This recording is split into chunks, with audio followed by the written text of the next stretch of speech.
Hey everybody, my name is Izzy Free, and we're here doing a review on Kingdom Hearts 3. So, this is the 1, 2, 3, 4. I don't know. It's one of the many installments of Kingdom Hearts, even though it says 3. There's a lot. So, we're just gonna hit this one for now. So, don't worry, we're not gonna confuse you too much. Okay? So, if you guys have played the game, it's beautiful. Or if you've seen it on YouTube and many of the gameplays, the game is gorgeous. You can definitely see that the developers, they put their heart and soul into this. You know, it's crisp, it's fluid, it's a AAA game. It's all everything you wanted in a Kingdom Hearts game or any game. They brought it to the game. Um, but there are many cop outs that they did. Big Hero 6, Toy Story. And, I think that kind of was like, oh, well, it's not too much work because they're already in that style. So, do I really think they worked hard? Yes and no. Like if you go to Hercules, if you have played the games from the beginning, that was my baby child. The Colosseum was everything to me, and now seeing it in its full glory brought like tears to my eyes. I was crying so much. But we're not gonna do that right now. Okay? It's okay. It's okay. But in the series, this is definitely culminated to this point. It's aged perfectly. I cannot state it enough. If you want a visually amazing game, if you want to live in the worlds that you grew up as a kid, or have now noticed as like Frozen or Rapunzel or Tangled, that's what it's called, right? Yeah, Tangled. That's the word. This is the game for you. Now, if we get to the gameplay here, the gameplay has been fine-tuned throughout the ages. I think they had it in Kingdom Hearts 1. They tried other things throughout the many other games, but in this one they have finally stuck to one method and they just fine-tuned it. So as you move through the game, it's definitely fast-paced. You're constantly running, you're constantly moving. Sora, which is the main character, is agile. I wish I could move like him. But, I guess there's no Burger King in Kingdom Hearts. Traversing the world is so much easier. They've added wall climbing. Which basically you just run up the wall. Which is cool. Don't get me wrong. I think that's great. But, because it's so fast paced, I think that moves the story a lot faster. And also you can skip a lot of combat because you're faster than the enemy. They also took away loading screens. Per se. So when you play through the story at first, every time you go to a new area in your world, it's basically a cutscene.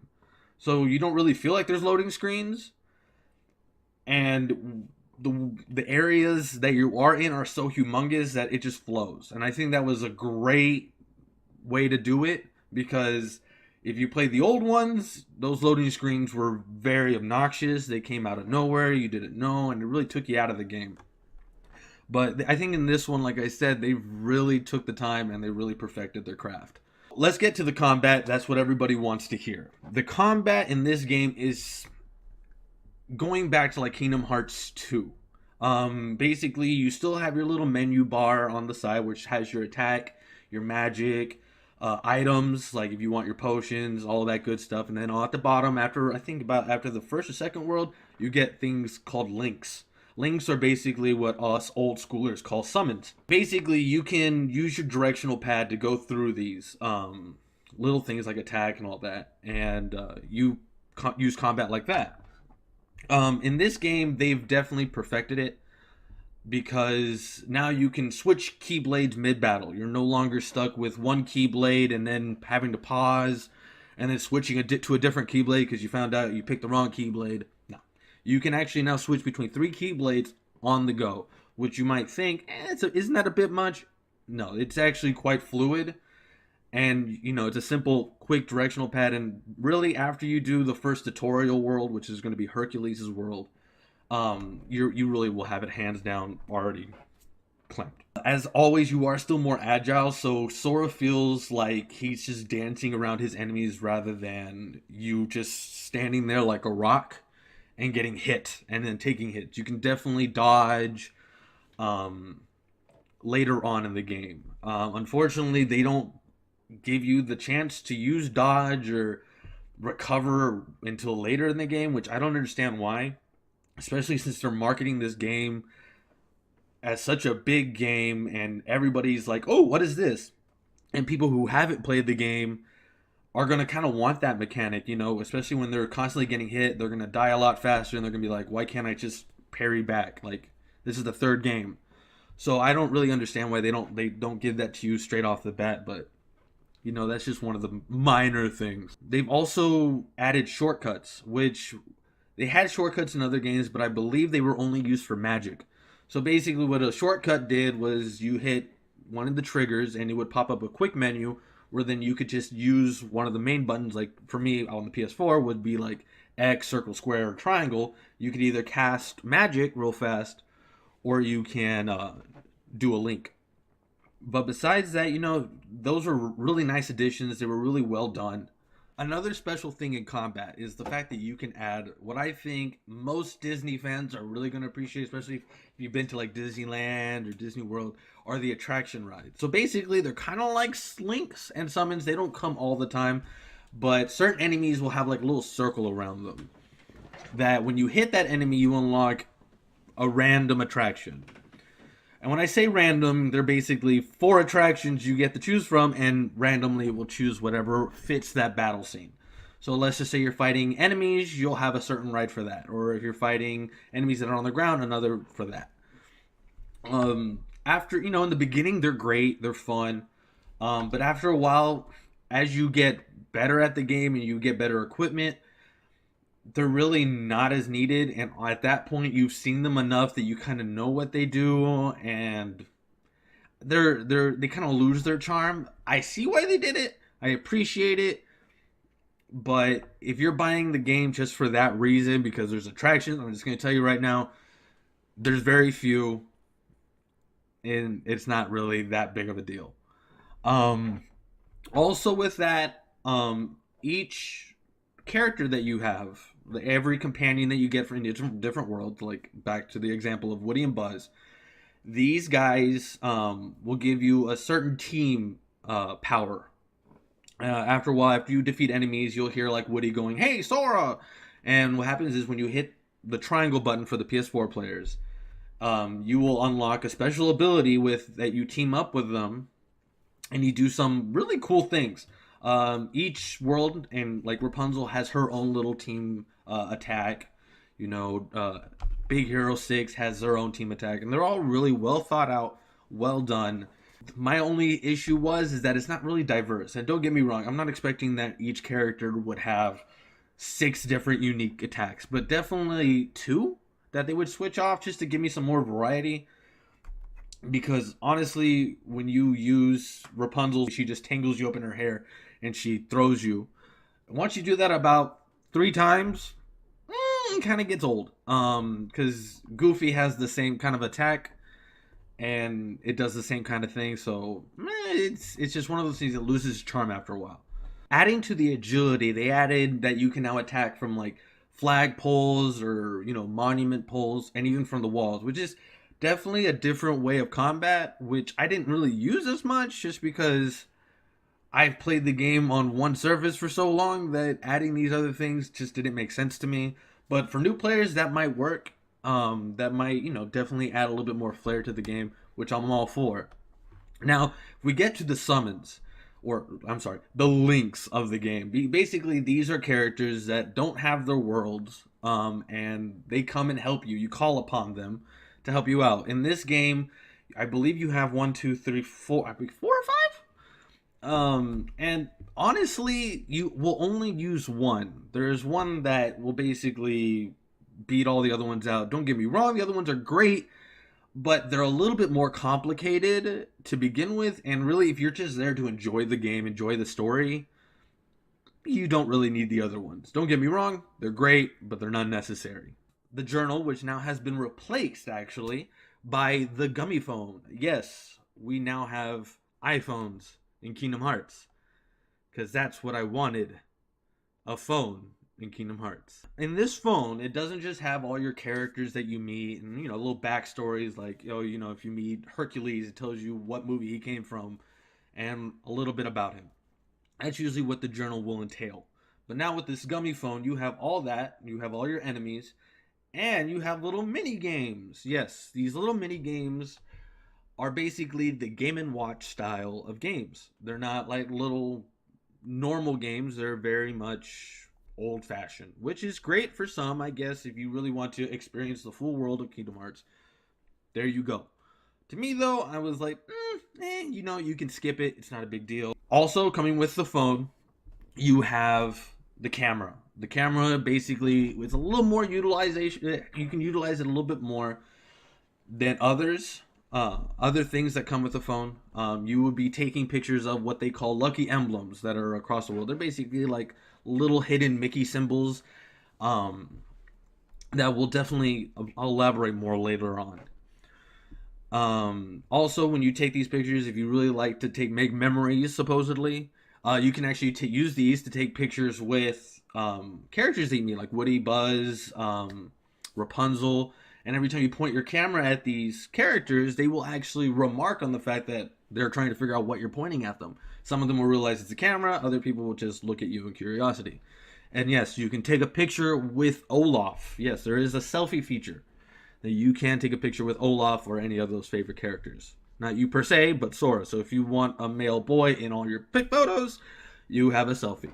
So another aspect of this gameplay is that to traverse these worlds, in the beginning, you are going to be using this thing called a gummy ship. Gummy ships have been throughout the whole series, and it's only been improved throughout the series. This time, I have to say it's by far the best, because now you can just go wherever you want. It's definitely open world kind of style. You take your gummy ship wherever you want. You can go to any world you want. There's no set path. It's beautiful. So now let's get to what I think really made Kingdom Hearts, like the whole franchise, and why Kingdom Hearts 3 is so big. It's the story. So I'm not going to go through the whole story here, because at this point, this is why I cannot like Kingdom Hearts as much as I want to. Kingdom Hearts 3 is basically a rush to finish all the plot points they have added throughout the years. And it's annoying because as a person who didn't have the time to play the other games besides 1 and 2, having to sit through these cutscenes and try to figure out who these characters are and why I even care about them is by far the reason why this game will never be as good as it should be. Because this game is by far one of the best games. Visually, gameplay wise, it's amazing. But the story will decimate this game. Especially for new players. New players, especially now that they're seeing this game coming out, like, oh, it's the best thing since sliced bread. They get the game and they're going to play through the story and they're going to be like, huh? And that's what bothers me, because Kingdom Hearts is such a great story and it was so poorly told, and that this game is going to deter everybody from getting it. Personally, play the game. Play Kingdom Hearts 3. Play Kingdom Hearts 3 because it's a beautiful game. You're going to love the worlds and their stories. Their individual stories. Once you beat all the worlds, you can stop. You can stop the game. So you have about maybe 30 hours worth of gameplay here. Just because of the world. You can explore the world. You can even increase it. Because you like Pirates of the Caribbean, you're on a ship. And you can explore the world on a ship, which is great. But if you go beyond that, if you go actually extend it to the Kingdom Hearts story, you're going to be lost. You're going to feel so empty. Because you don't know what's going on. You don't have any commitment to any of the characters, and I totally understand. As I even know the story, and I don't care. So I don't understand why this game relies so much on the fact that you know what happened on the other games. Don't know. Was it a cash grab? I hope not. Is it just bad storytelling? I hope so. Because, I can forgive bad storytelling. But if you're just being greedy and just making games and adding stories in there just so you can make more money, you know what, Disney? You know what, Square Enix? You can kiss my butt. So the story sucks. Kingdom Hearts story sucks. But if you go to each individual world, they're actually really well done. Some of them, it's kind of like you're reliving it again, and I can understand why. Like Frozen, if you watch the movie, just throw Sora and Donald in there every once in a while, and that's the world entirely. So I hope, don't say it's a spoiler, because it's not a spoiler. If you've seen the movie, you know the world. Big Hero 6, I'm not going to spoil for you. But I will tell you that it does continue from where it left off, and I thought that was by far the best world in its storytelling. Toy Story... I love Toy Story. It's my childhood dream. So I'm not going to bash it. But Disney, I'm going to tell you right now, you know better. Don't touch my baby. Don't touch her. Rapunzel is the same way. If you've seen the movie, you've seen this. Don't get me wrong. It was great to see it. But, okay, I get it. You're just reliving the movie. And of course, people are going to say, oh, well, all the other Kingdom Hearts did the same thing. You're right. They did do it the same way. But also, they didn't. So don't do that.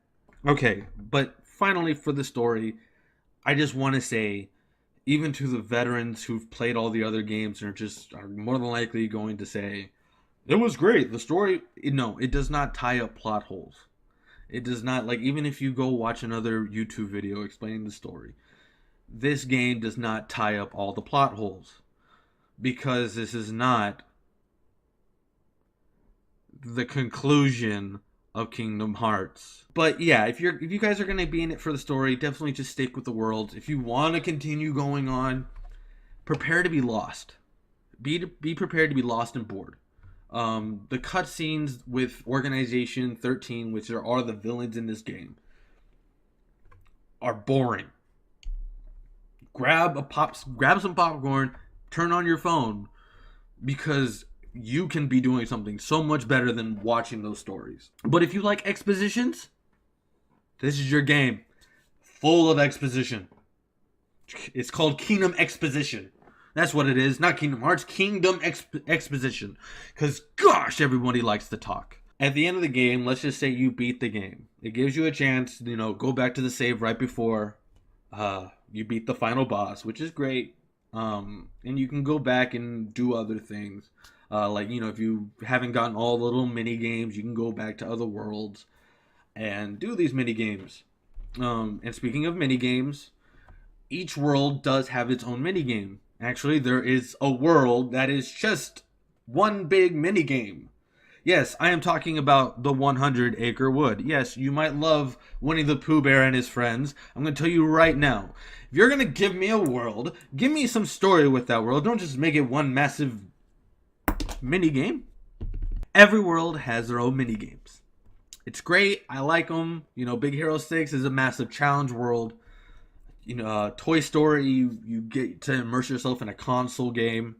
Frozen, it's like a little sledding challenge or something like that. I don't know. Like I said, I'm not big into mini games. I want to have a good story, and I want to be fulfilled with that story.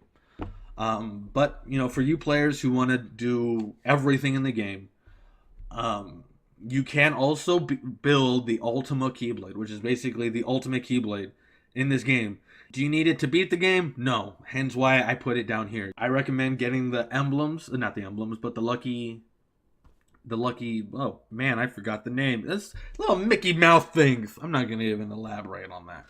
But basically you have to take pictures and basically you unlock the secret ending. So really that's the only challenge that matters. How would I rate this game? Gameplay is fun. The worlds are great. The worlds are perfect. I wish there was more. But, hey, I'll take it. Combat was great. Traversing the worlds, like I said, nothing took a toll on me when it came to me controlling my character.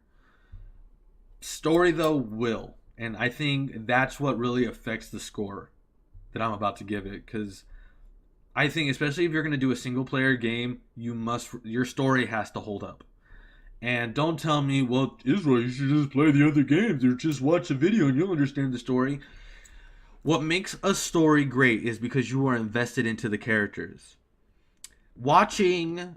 Hearing the story in brief moments does not invest me into the characters, especially if it's a video game. In a video game, you're supposed to experience things with the characters, which makes you love the character. This, Kingdom Hearts 3, is expecting you to already have this investment with characters that you don't have. Don't.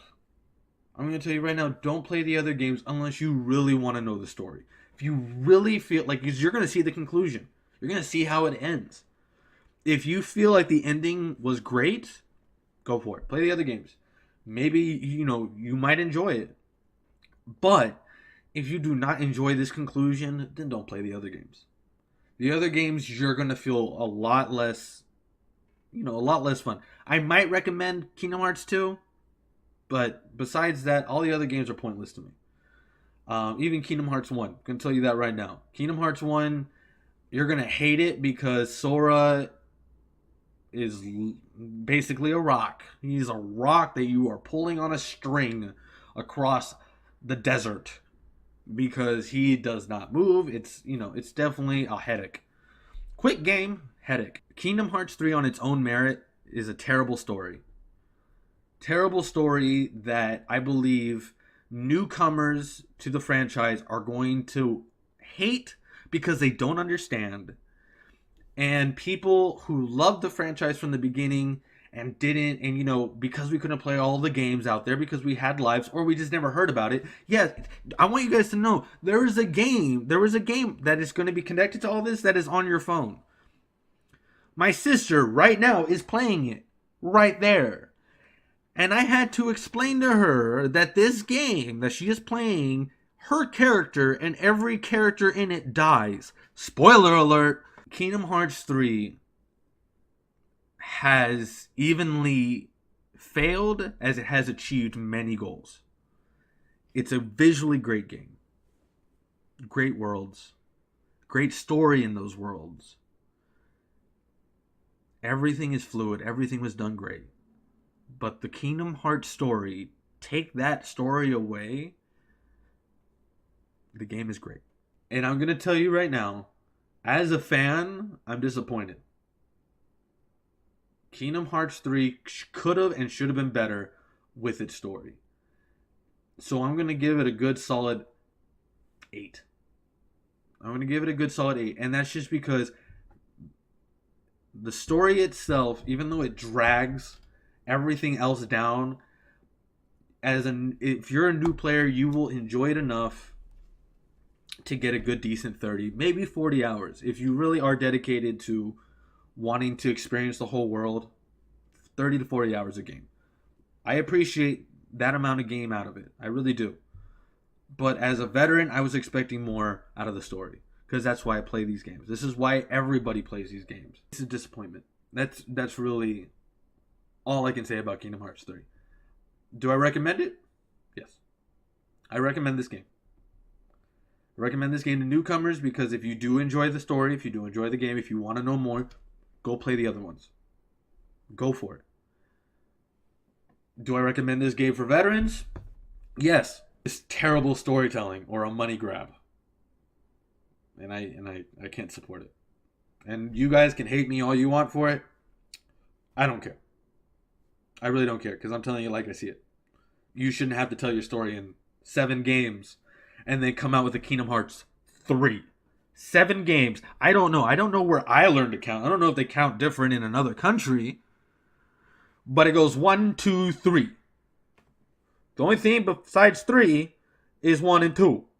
Not 1, 2, 3, 4, 5. Then over here after 2, 7, 8. No, none of that shit. Don't do that. If you have to tell a story like that, you shouldn't be in storytelling. You shouldn't. You should be an accountant because you're just making up numbers now. But that's it, folks. Hope you guys enjoyed the review. Sorry for the ranting. But as always, I'll see you in the next video. Bye.